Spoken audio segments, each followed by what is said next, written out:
Halloween weekend. It was scary for some teams. And Hugh Freeze, is he still employed? Locked on SEC Squad Reaction Show starts now. You're talking ball with the SEC Squad.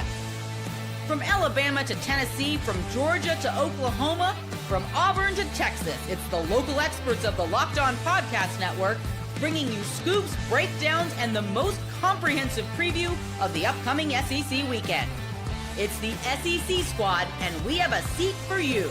Hurt feelings and thin skins are prohibited. Squad up, you're part of the SEC Squad. What's up, everybody? Welcome into our SEC Squad Reaction Show, reacting to SEC Week 10. Today's episode brought to you by Game Time. Download the Game Time app, create an account, use code LOCKEDONCollege, get $20 off your first purchase. Smaller group this week. Chris Gordy locked on SEC, Stephen Willis locked on Ole Miss, John Miller locked on Mizzou. We'll see if some of our other brethren jump in. We'll have some messages from some of our guys who couldn't make it, given their reaction to their games. But gents, welcome in SEC Week 10. We're going to get to some of the games, but I got to start here because I am honestly shocked. Here we are, the morning of November 2nd, and Hugh Freeze is still employed as the head coach at Auburn. Auburn loses at 10-3 at home last night. At home at night, 10-3, 241 yards of total offense, 2 turnovers. Are you guys with me as shocked as we are that Hugh Freeze is still employed? Don't we deserve to see Hugh Freeze face Diego Pavia again? Hasn't Freeze earned that right? If you take that away and the boosters take that away by removing Freeze just because he lost to Kentucky, like that's not the most egregious thing he's ever done, you know, don't take away the Diego Pavia rematch for the third or fourth time again. I mean, I've made Father's Day jokes about Hugh Freeze for 9 months. Don't the week before that game pull the rug out from under me.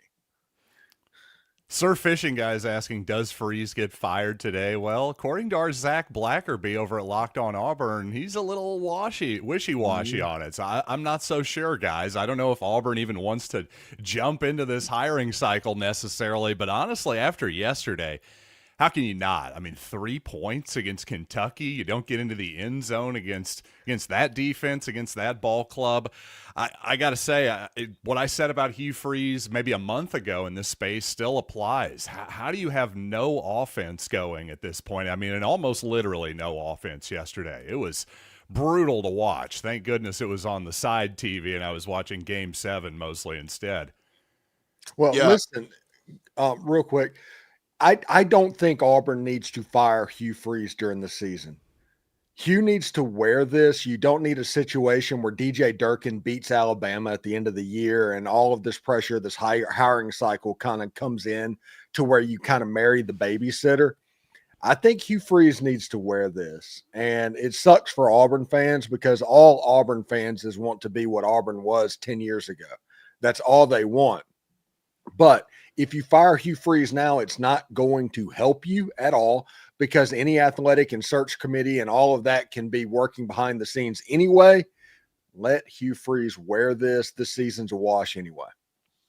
Yeah, I'm waiting to see something of substance come out.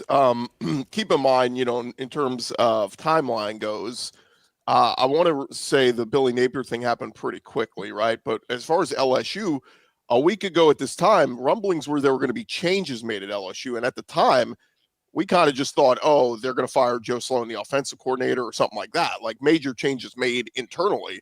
But it wasn't until a little bit later in the day that it came out that, you know, Brian Kelly's going to be fired.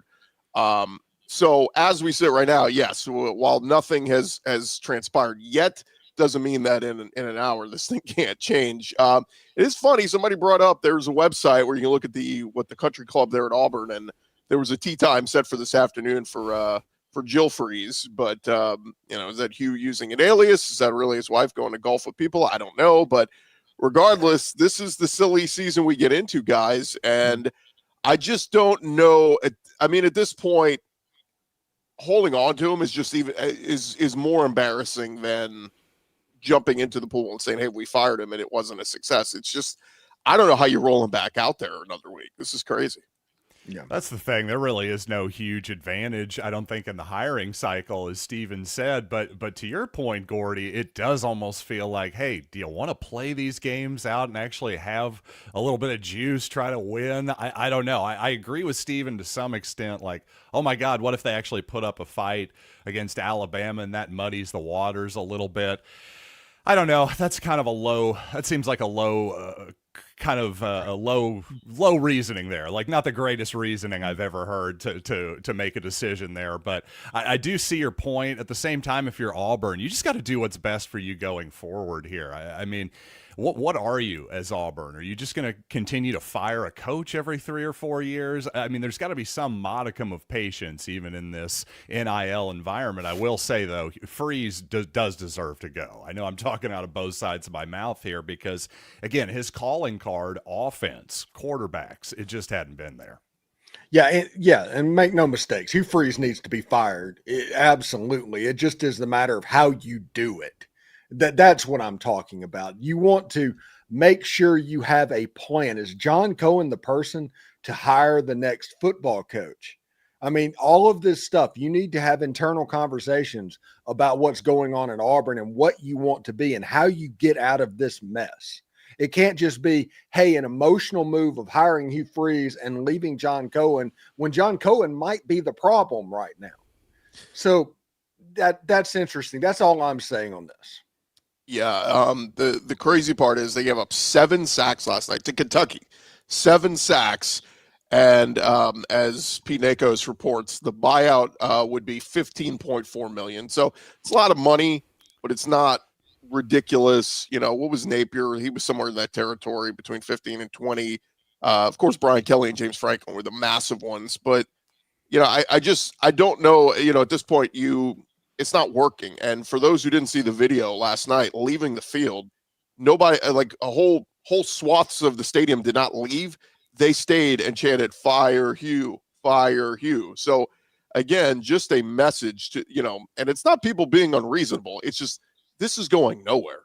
And, you know, again, I raised my hand last week. I thought Brian Kelly was going to be a hit higher at LSU. It wasn't. I think we all, you know, a lot of us thought Hugh Freeze was going to be a hit higher at Auburn, like, and he's recruited well. It's just his track record of what he did with quarterbacks prior to this stop at Auburn was great. How did it go so wrong? How did he miss on quarterbacks? And last night, Ashton Daniels gets the start. Nothing. There's nothing there. They go back to Jackson Arnold. Nothing. Like, yeah, we crapped on Peyton Thorne, but this is whoever suits up a quarterback for Auburn. Can't do jack.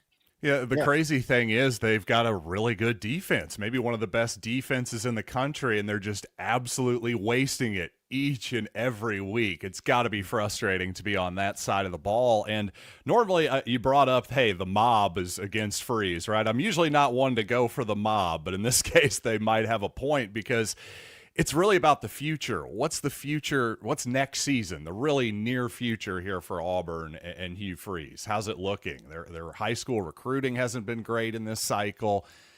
You're just basically praying that he hits big in the quarterback portal cycle, I guess. Well, you can hope that for your next coach and any coach. So I just don't know what the pro keeping Hugh take is at this point, to be honest with you. Yeah, the crazy thing is, Hugh Freeze and Gus Malzahn, they have the same problem. They had an offense that was built up back in the mid-20 teens to be successful. But Nick Saban and everybody worked to get rules changed that kind of nerfed that offense. And now neither one of them are what they once were. And that's not going to change at all. And Hugh Freeze still living off wins over 2014 Alabama and 2015 Alabama. Those days aren't happening again. They're just not. Yep. The other one is Kentucky, like you said, beats them 10-3 at home. Auburn drops to 4-5 with a trip to Vanderbilt up next. In their 5 SEC losses, Auburn has scored 6 total touchdowns. 6. I mean, you're supposed to be, offense is supposed to be your specialty. I saw last night the 3-3 tie at halftime was the tied the fewest combined points entering halftime in an SEC game this season. Like, I don't know how many more red alerts you need for Auburn to pull the trigger here. Like, what are you waiting for? Like, you're not getting, like, you know, if you're going to start trying to raise money and donations or whatever, like, you're not getting a penny while Hugh Freeze is still the head coach. So I just, again, if they don't pull the trigger today, I'm baffled. Does his buyout amount go down if like December 2nd hits or something like that? Is it possible? I think it's the same now, or if they wait. I mean, either way, it's and even if it does go down, it's not going to go down significantly. You know, it's not going to be like a huge drop. Okay. So I don't know. Again, you guys are in agreement with me though. Like this should have already happened. It's tough to say. Again, it's tough for me to come up with a reason not to. That's the thing. I really can't. Yeah. Yep. Somebody in the chat said it does go down December 1st. Okay. Well, but again, it's always like what, $1 million or $2 million. Like it's never something. It's not like it goes down 10 million if they wait. Like it only goes down 400K. It also says. So. Yeah, so that's insignificant. I mean, who cares? Yeah. You're going to lose more. You're going to make the 400K back if you fire him. Home concessions. More people will go to the games if you fire him because they'll be excited to see what DJ Durkin or whoever takes over as the interim would be. But man, it is ugly. It is ugly. And if Auburn does open, that opening does come up, man, it is just you start to mount the number of jobs that are open. And what's so interesting, guys, is I've seen a few coaches say this, that coaches always love to throw out the line. I just wanted to throw this in here. I haven't been contacted by anyone.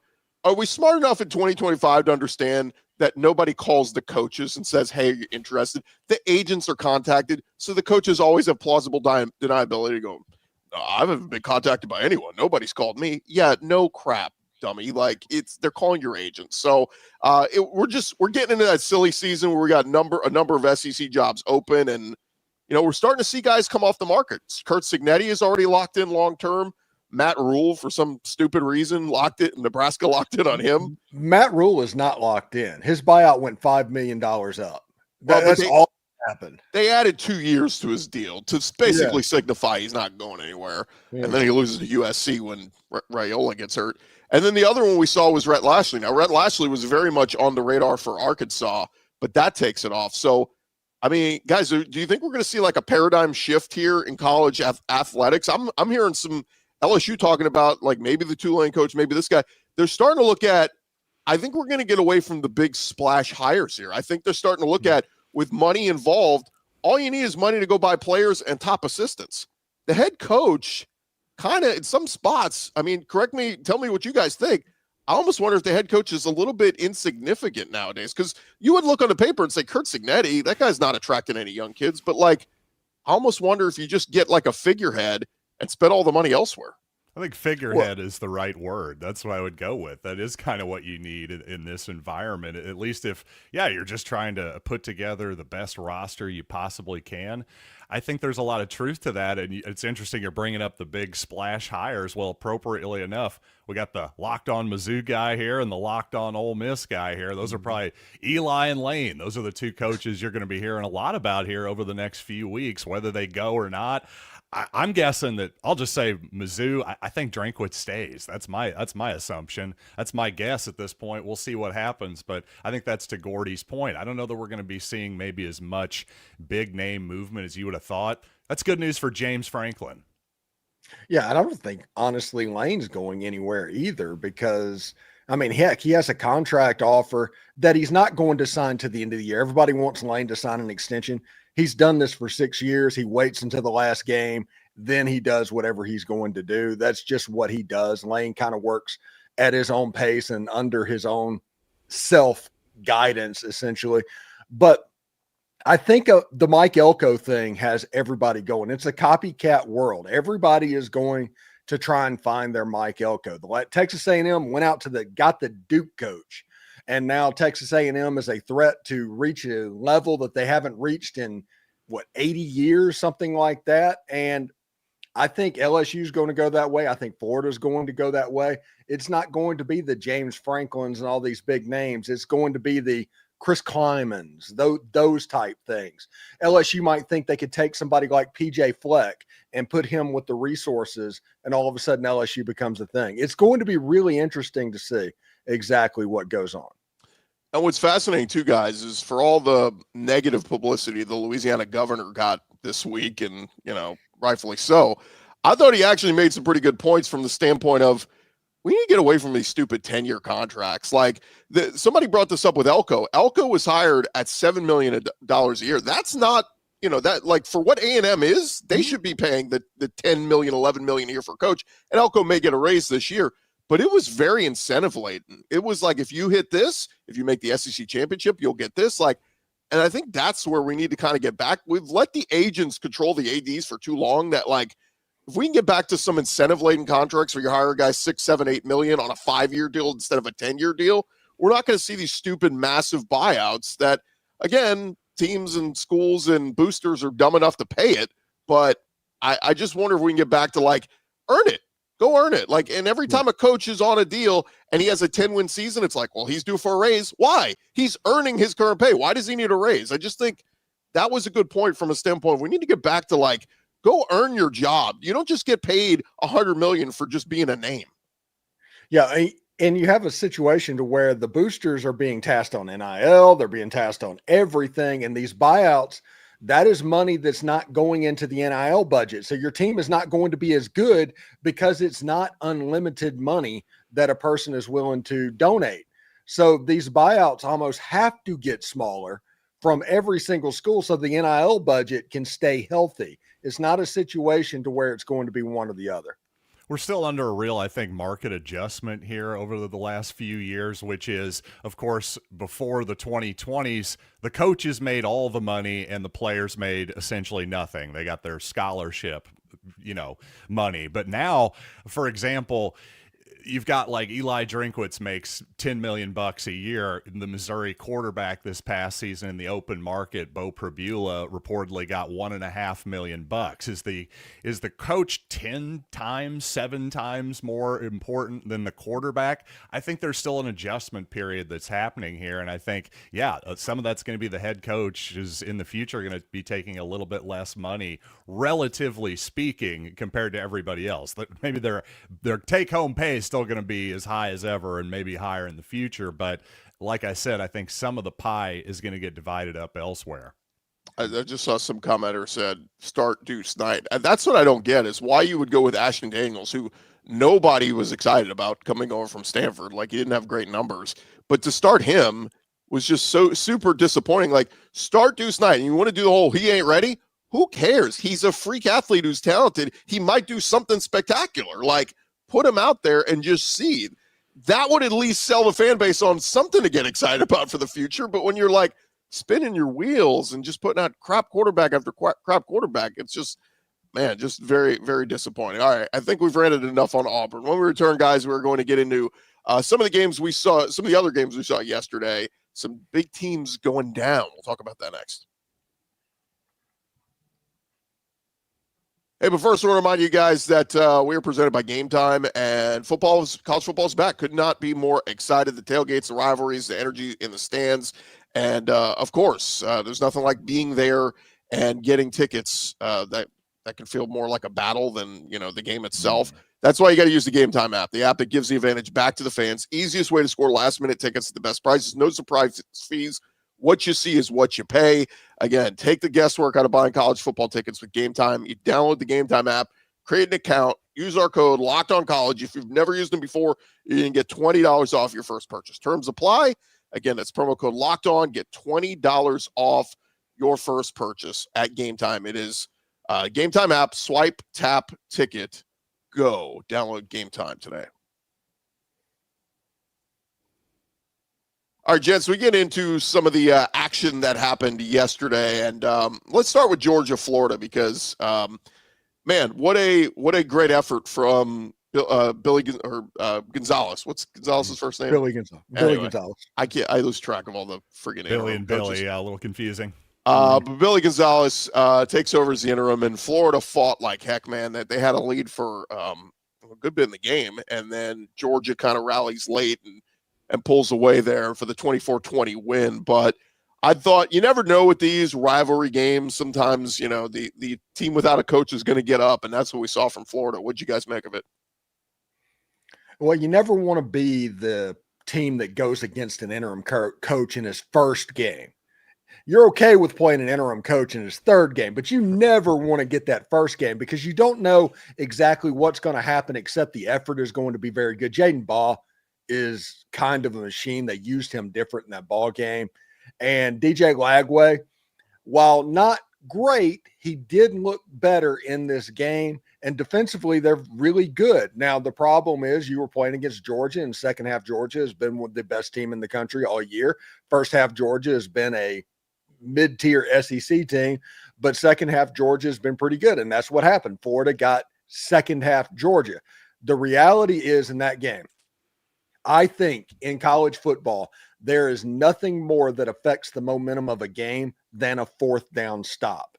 I know that you want it to go up by 10 points in that game, but a field goal makes it a 6-point game, and there's no way that you need more than a field goal to win the game. And that would be beneficial. Billy Gonzalez kind of fell for the trap against the Georgia Bulldogs because that's what a fourth down is against this Georgia and Kirby Smart defense. It's a trap, and Georgia got that. The momentum swung, and that was the ball game. Yeah, that 4th and 2 is often just a sticky wicket, isn't it? The 4th and 1, the 4th and inches, I would have been going, yeah, Gators, go for it in the game. 4th and 2, it's tempting. 4th and 3, they would probably just kick the field goal. I'm with you. Just a quick thought on this one. Georgia has not, they still have not put together a full 4 quarters of football this year, guys. And yet they're 7-1, 5-1 in the SEC. It's almost like Kirby Smart sometimes can put this thing on autopilot and they find a way to score late. They find a way to pull away, get a big stop, and they win games. But this doesn't feel like one of the most dangerous Georgia teams. But think of what we were saying about Ohio State a year ago at this time. Yeah, good team. We'll see what happens. Whoever gets in the playoff and starts playing their best football, Ohio State did last year. They won a national championship. Georgia falls in that category to me. They haven't looked perfect. People are going to doubt them and question them and all that.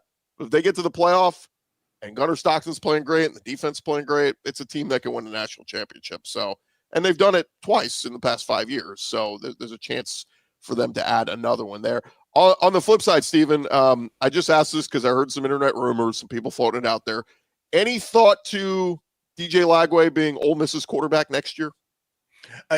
I would say that I don't think so, or anything concrete on that. I think that if Lane got him, he would be a very, very good quarterback because everybody that plays quarterback for Lane Kiffin is going to be good, including a Division II transfer into the system. It would be interesting to see what happens because if Trinidad gets his waiver, and he's trying to get a waiver for a 6-year of eligibility, then it's going to be Trinidad.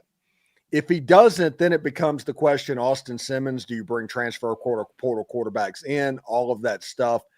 I think it's interesting. I think DJ Lagway could be a very good quarterback if they could get his mechanics situated. It's the same problem that Arch Manning has at Texas. If they can figure out the mechanics and help his accuracy a little bit, he will be a very good quarterback. But right now, he's just kind of an unfolded lawn chair out there.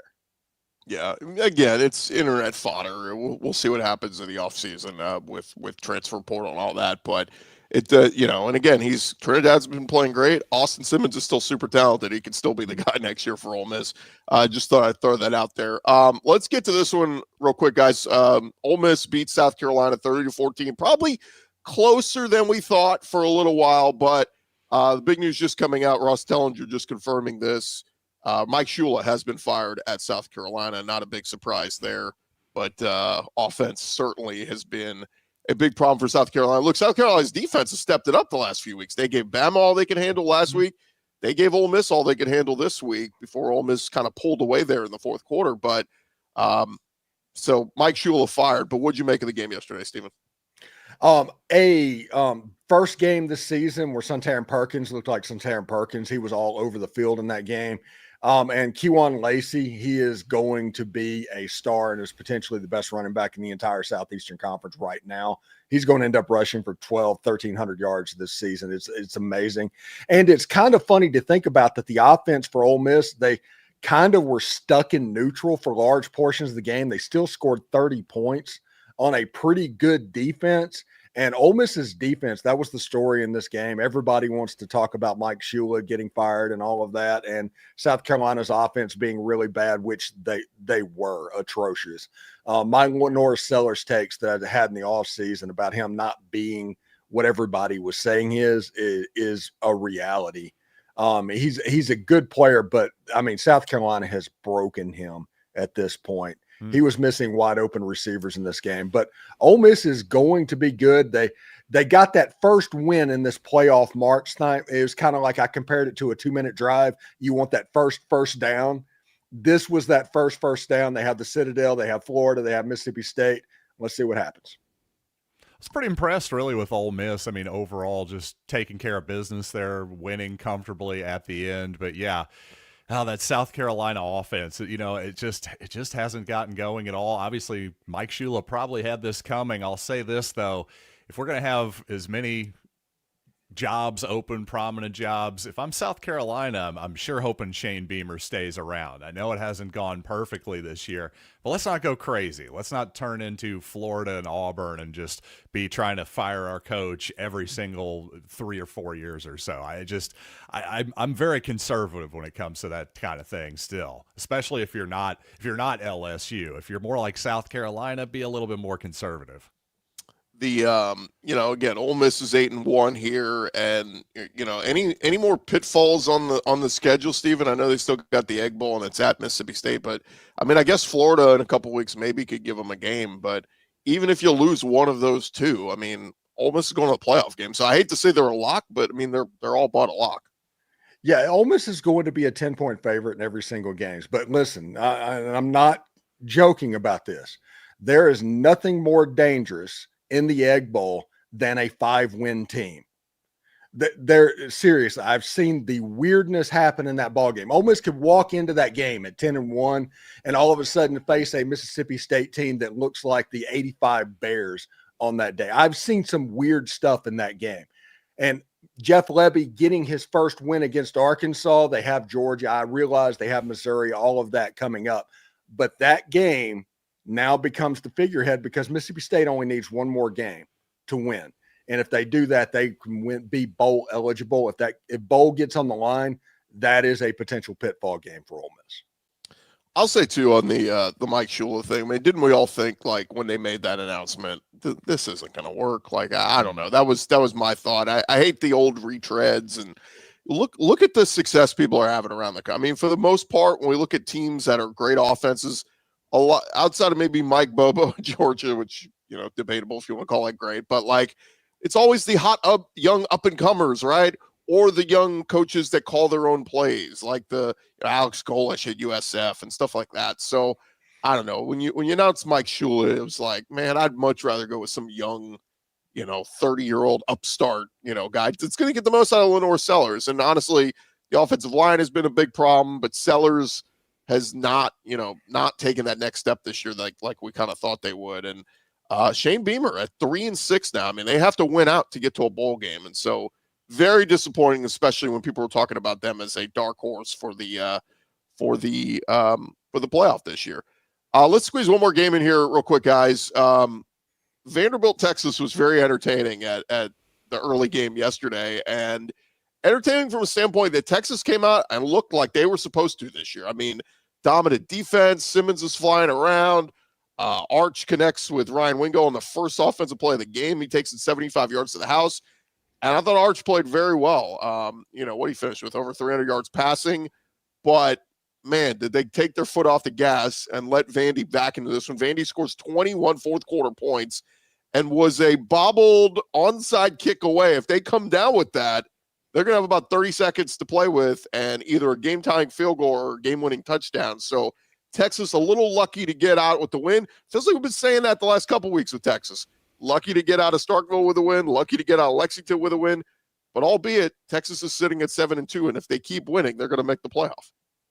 Yeah, and they got a big game coming up again at Georgia. And Steve Sarkisian had the benefit of seeing what Lane Kiffin did to that Georgia defense. They come from the same tree. They're both Norm Chow coaches that developed at USC. And Arch Manning, for better or worse, they've kind of unlocked Arch Manning over the last two games. Now, if Texas, who has the defense to really thwart Georgia, Georgia's going to have to work. It's going to be a tight game. If Arch can make some plays to Ryan Wingo and all that, it could be a situation to where Texas can pull off that upset. And if Texas got into the playoff, if they just get there after beating Georgia in Georgia and against Texas A&M and get to the playoff, they will be an increasingly dangerous team because they've kind of figured it out over the course of the season. But if Georgia wins this game, I think Georgia wins this game by multiple scores if Georgia wins. If Texas wins, it's a nail biter because this would be the third loss for Texas. So we'll see. I am appreciative of what Arch Manning did against Vanderbilt in this game. Vandy had their furious comeback at the end of the game, and it could have gotten interesting if the ball didn't go out of bounds, but Texas has a chance to be pretty dangerous, but it all depends on what happens in Athens.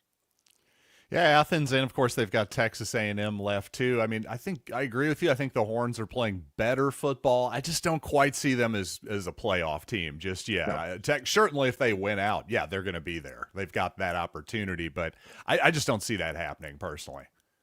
I like it. Like, there's a lot of people dogging Arch. Did Arch have a lot of yak yesterday? Yes. At the end of the day, he still threw the passes that he needed to, and Texas looked great. So, it's I don't, because there was Texas fan. I got into one on Twitter. I said, look, y'all were lucky to hang on there. He's like, look, we dominated that game. It's like, okay, but you can't leave the door open. When you got your foot on your opponent's throat, do it.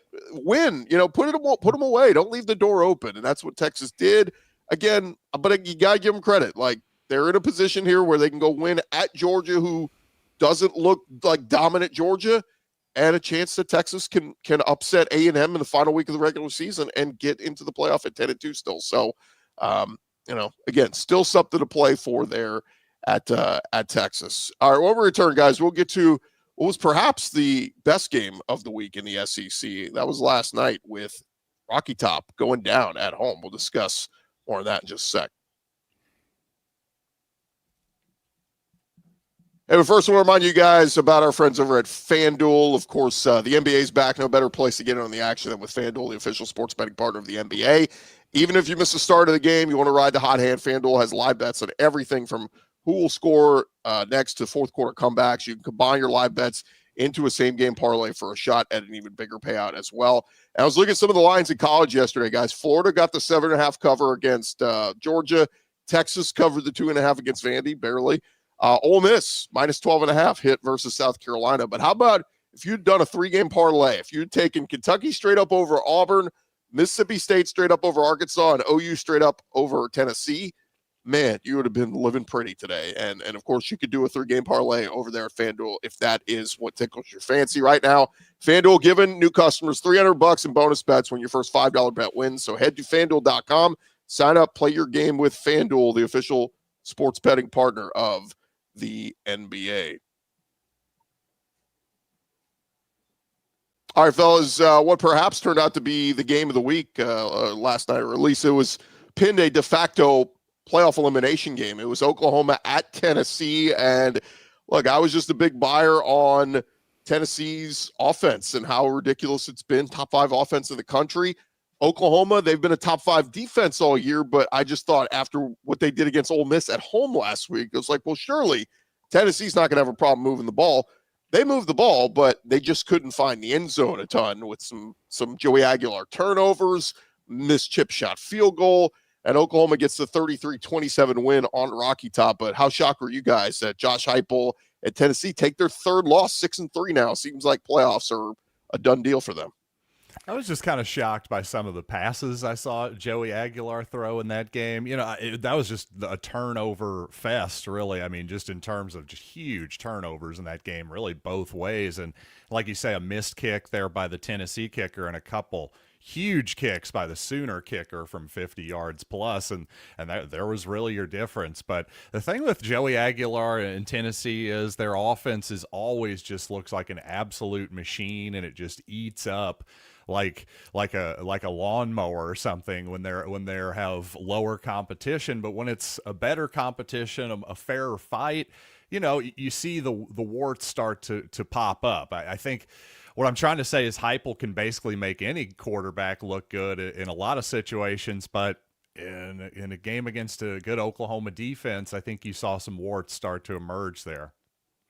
Yeah, and this had to be a game that Oklahoma won with their defense because John Mateer has struggled over the last couple of weeks coming in, and he was better against Tennessee, but that was still mostly with his legs. It took Joey Aguilar putting the ball at risk, committing turnovers. There was that, I guess, that turnover that they led to a touchdown where the guy pulled his hamstring going in. That completely turned the game around. And once Oklahoma kind of gets their teeth into you, it's over. Because that defense is good enough to make you hurt.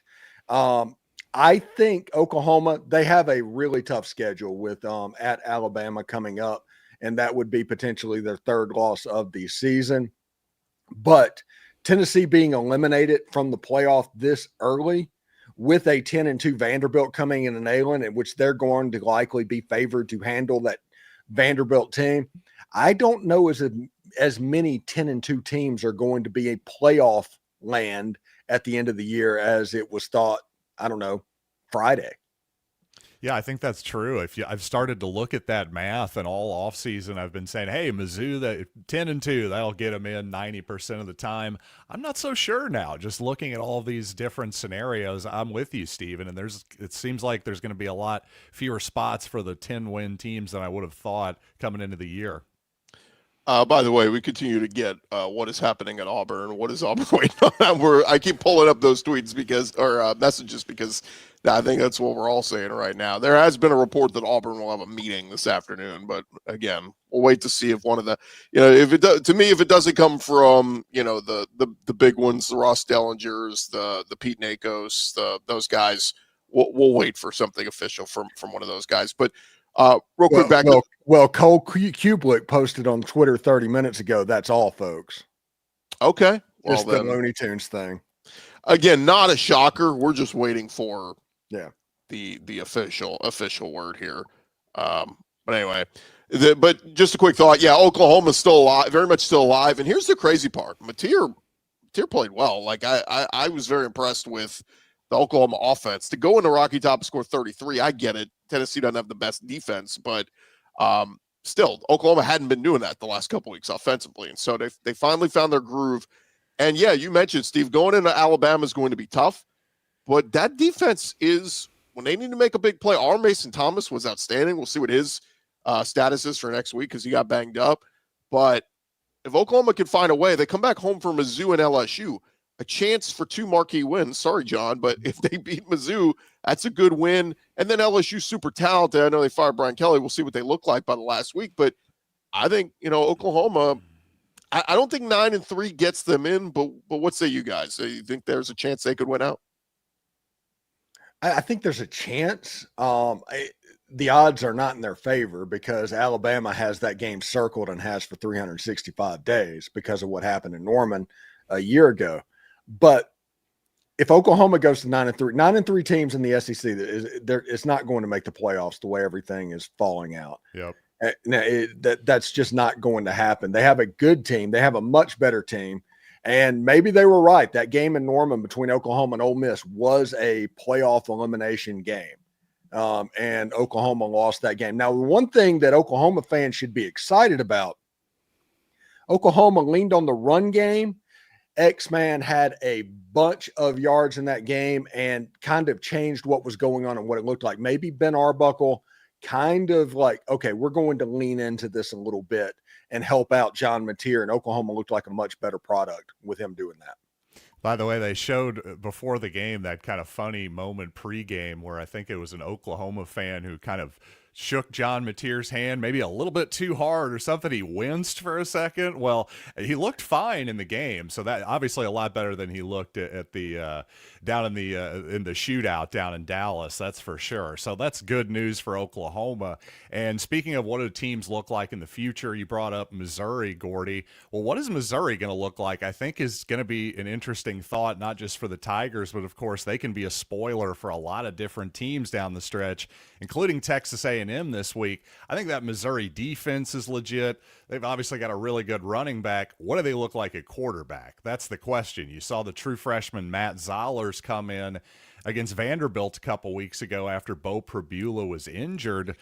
Well, he looked pretty good. But again, true freshman, what's that Missouri offense going to look like? I think that Missouri's kind of a fascinating wild card here down the stretch in the SEC. I'm not totally sure what to expect from the Tigers. Real quick, let's hear from some of our cohorts after that game last night. Let's hear from Eric Kane, and then we'll hear from Jay Smith. Here was Eric. Brutal football game for Tennessee as the college football playoff hopes and dreams and aspirations are over. Tennessee falls 33-27 to Oklahoma in a game where, man, for as good as Joey Aguilar has been so far this season and for everything that he's brought to Tennessee, I mean, again, the SEC's best offense, it was bad in the first half. Two interceptions that led to field goals. He was strip sacked and returned for a 71-yard touchdown. I'm not putting that on him. I'm putting that on the right tackle.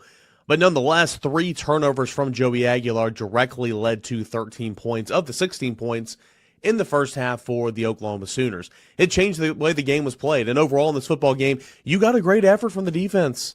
Tennessee's defense played well. Tennessee's defense made stops. Tennessee's defense tackled. I say all that, that's elementary, but that hasn't been the case all year long. And you wasted that opportunity in a game that had all the makings to be one of those awesome games. Neyland Stadium, the crowd was awesome, the light shows, dark mode, all that and more. But first half turnovers changed the way the game was called, changed the way the game was operated, and that's the story in this one. Critical fourth and one that was missed out on later in the football game. Some other critical plays, but those first half turnovers, the biggest difference. And that's unfortunate because this is a fun offense, and you get an effort like that on defense, but it's for naught, and Tennessee's college football playoff chances are done at 3 losses right now. Yep, I'm here. Didn't get to make it, though, because I'm in Knoxville, about to fly home. Oklahoma takes down the Volunteers on the road for their 3rd ranked win this season. I think that's like second most in college football, 33-27, which is a big deal for the Sooners because why? That was the ugliest and most disgusting win I think we've had. But hey, we have a Heisman Trophy candidate though. Tate Sandell, titanium leg Tate. Dude hit like 350-yarders in a hostile environment. Like you got to give that man props. That's just ridiculous. So we're able to pull off something that I didn't think we was going to be able to do. Lies. I actually picked us to win this game. But I didn't think that we would be able to gut it out. This was a game win for the culture. This was a win for morale. And they better take this and grow. John Mateer looks like he's gotten a little bit more confident in his throw and his run and his decision-making. He better keep making these dang decisions. Now we get a bye week, so R. Mason Thomas can rest after he returned a fumble like Greg Jennings. So the touchdown put the team on his back. And, yeah, we'll see y'all in Tuscaloosa in like 2 weeks. Boomer Sooner.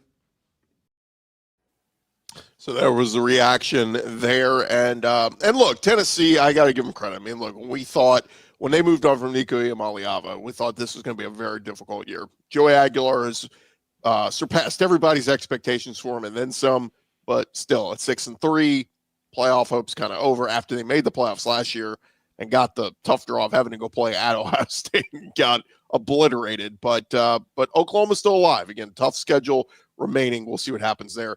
One more game to react to, guys. God, this was a game of like, who doesn't want to win this game? Mississippi State versus Arkansas.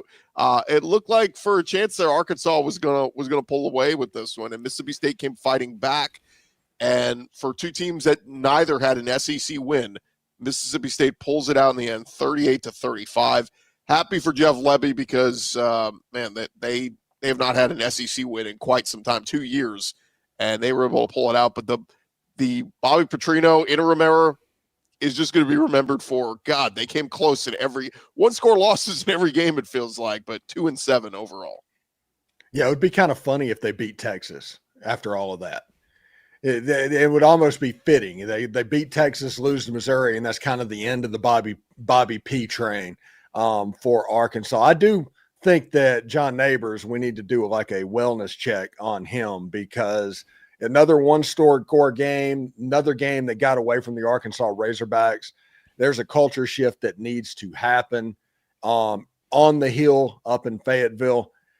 I think it will be interesting to see exactly what happens for that. Now, Arkansas, they have some games that they can mess with essentially in this last month, but this Mississippi State game was their best opportunity for a win.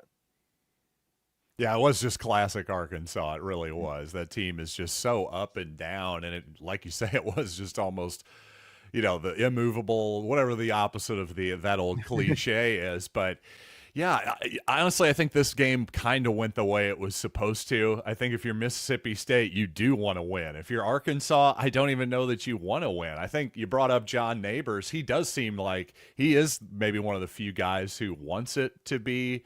Once the interim coach, why am I blanking on the man's name right now? Petrino. Thank you. Yeah. Bobby Petrino. He seems like he's the one guy who maybe would like it to continue to be the Bobby Petrino era in Fayetteville. I don't know that that's what you want. I think you got to go get a real coach and somebody with some actual discipline down in Fayetteville for once. And that's just gonna be tough. And again, Rhett Lashley basically taken off the radar. He was a name that was thrown out there for Arkansas. There was a report a couple days ago that maybe there was some mutual interest with James Franklin in Arkansas, but then the report came out a couple days ago. Virginia Tech seemed to be the front runner for James Franklin and mutual interest there. So we'll see there. Look, if I'm James Franklin, don't rush into anything. Sit around and wait. I mean, if they pull up the money for Mike Norvell, Florida State, I mean, you can have your pick at some of the big jobs out there if you're James Franklin, and for Brian Kelly at that matter, if he just lays low and just keeps his mouth shut. We'll see what happens there. But we had some comments from some Kentucky fans. I did want to give some shine that what a win for Kentucky, because they go into Auburn and beat them 10-3. And you feel for Mark Stoops. He got very emotional at the end, basically kind of feeling like, they've been close in some of these games, and it's like, everybody Kentucky's ready to turn the page and move on from him, if not for the massive buyout he has. And so it's one of those things where he might survive the season and go into next year. It's just, you get in these tough situations because of some of these contracts, but did want to give Kentucky credit because they played their hearts out against Texas 2 weeks ago, should have won that game, and they played as well as you could defensively against Auburn with the 7 sacks. So a little shine there for Kentucky. But just a quick thought, guys, because it does sound like Auburn is going to make the move this afternoon. Do you think Tennessee or Kentucky should jump in that party, or do you ride with Mark Stoops another year? No, you've got an offense that's been developed. Cutter Boley has been serviceable as a quarterback. You have a better team than you thought you were going to have this year. And if you can get a win, pull off an upset against Vanderbilt or something like that, I think you just ride with Mark Stoops. You avoid this big cycle where all those big money schools are out there. And then next year, maybe it might be a much smaller market and somebody else from the G5 level might have emerged. Now, I know they want John Sumrall. I don't know if they're going to get John Sumrall because John Sumrall may have basically advanced beyond Kentucky, but Kentucky should be able to get somebody.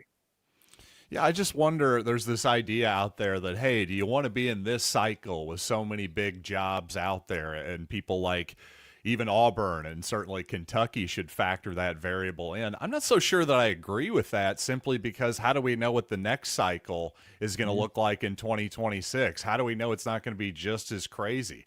I think we'll be sitting down talking in 12 months' time, and I think we could be having just as many high-profile jobs open. I'm just remembering back to this previous offseason when we were doing, hey, who's on the hot seat in the SEC, and we could hardly come up with anybody. I mean, really, for the most part, we were going, oh, Brian Kelly, he's not really on the hot seat. They're not really going to get rid of him. I'm telling you, go back to our offseason. That's what that's what the consensus was. Well, now here we are. Brian Kelly, gone. Hugh Freeze, about to be gone. Arkansas's coach, Pittman, gone. I mean, who saw James Franklin getting fired 7 weeks ago, for crying out loud? I just think this idea that, well, don't worry, the next hiring cycle, that'll be a much softer landing. Based on what? I think that's based on a lot of assumptions that I'm not willing to make. Yeah, you got a point there. I mean, next year it could be Michigan coming open or Ohio State or USC. So, yeah, I mean, you have a point.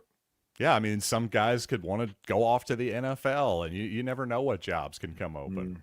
So to recap the big news of the morning, we do have a firing, not yet at Auburn, but officially. But South Carolina has fired offense coordinator Mike Shula. I've seen a few people tweet out, did anybody think this was going to work out? Again, that's what I think most people's attitude was. Like, that's the guy you want coming in, coaching and developing Lenore Sellers and getting the best out of him. So he is out. And then still waiting on an official word on Hugh Freeze out at Auburn, but it does seem like that is going to go that way. Through 32 games, this was as of 2 weeks ago, Hugh Freeze was 14-18 overall, 5-15 in the SEC, 14 games where the offense scored 20 points or fewer, and just not good at all. So I would assume DJ Durkin would be the first to get the interim title and see what he could do. But man, it's going to be fascinating to see where all these schools go. Do you go the big name, expensive route? I'm sure everybody wants to go big game hunting, but the more and more I think about it is, Lane Kiffin going to stay put at Ole Miss. Of course, that's going to be the one we're going to keep watching. Where does Florida go? Where does LSU go? And if this news comes out that Hugh is officially done, where does Auburn go? It's going to be fascinating, guys. Yeah, I think Auburn's immediately going to try and hire John Sumrall. I think that's the go-to there. But you're right. And it honestly, it's funny. It doesn't help whenever Lane just doesn't sign extensions until the end of the season. He doesn't talk about it at all. He's completely locked in about what's going on, but that creates a void of information, and all voids of information are going to get filled.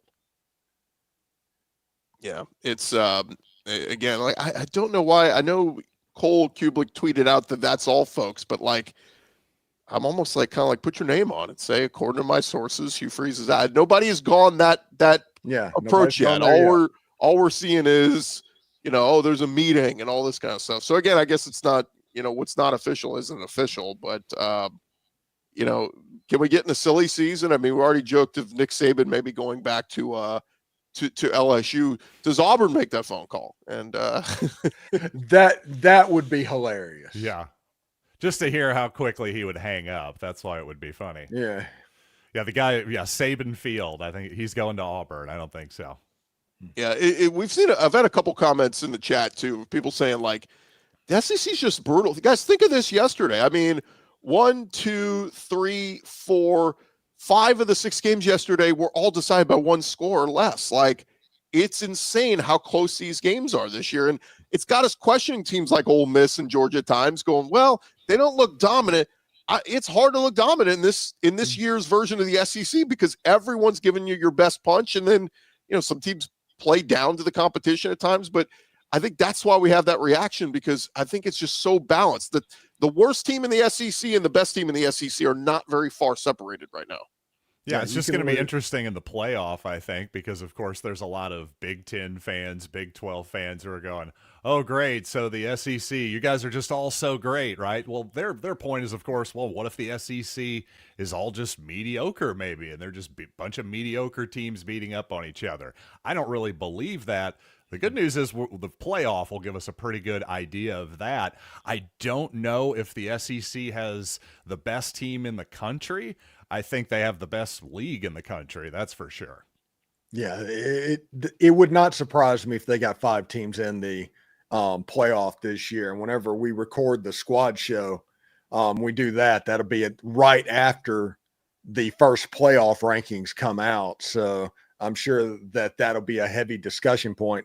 But I'm curious to see where everybody lands, who's on the outside looking in, what's going on. I do think that Texas A&M, Georgia, Alabama, and Ole Miss, they're all going to be at least hosting, maybe having a bye.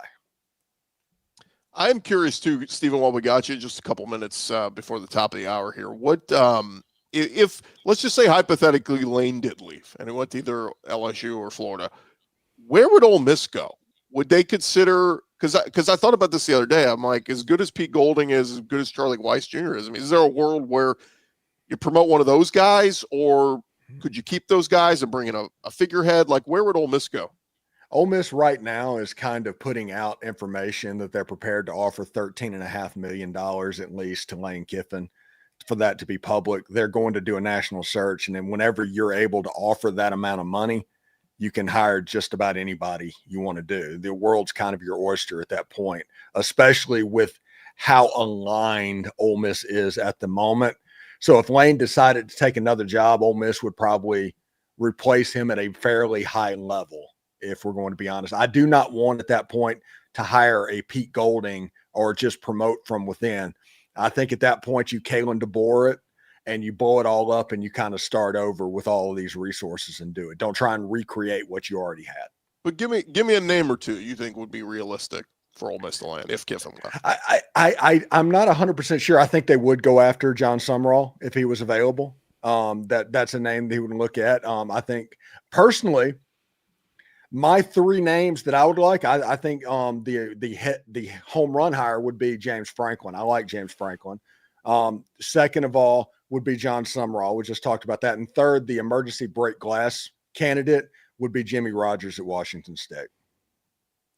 Yeah, it's just fascinating because I think every school has been linked to John Sumrall. Like, you're the Tulane coach. You were just at Troy 2 years ago, and now literally every big SEC job has interest in you. So I think that's kind of fascinating. But also, we always do this too, guys. We get lost in the heat of the moment. Like, who's the hot name right now? And you just like, that's why I always kind of want to look at, like, what's track record. You know, that's where I thought Brian Kelly was a safe hire for LSU, because track record, he had won everywhere he'd been. Like, he's a future Hall of Famer. Just didn't work at the level of an LSU. And so I just, like, we're talking about some of these hot names. What if John Sumrall goes 5-7 at Tulane next year? Is he still the hot name? You know, so it's just it's always a crapshoot. But you know, I thought Hugh Freeze was a hit, you know, hire when Auburn made it, and it turned out to be a dud. So, you know, you almost wonder if going the route of young, cheap up and comer, Alex Golesh might be the best hire you can get at some of these SEC schools right now. Mm-hmm. Yeah, absolutely. And it's going to be a wild coaching carousel season. But I do say, and I talk to Ole Miss fans all the time, don't start looking at the coaching carousel hypotheticals that might happen in December or January and miss out on a November that might be the November you've been waiting for your entire Ole Miss life. So that's my thought right now.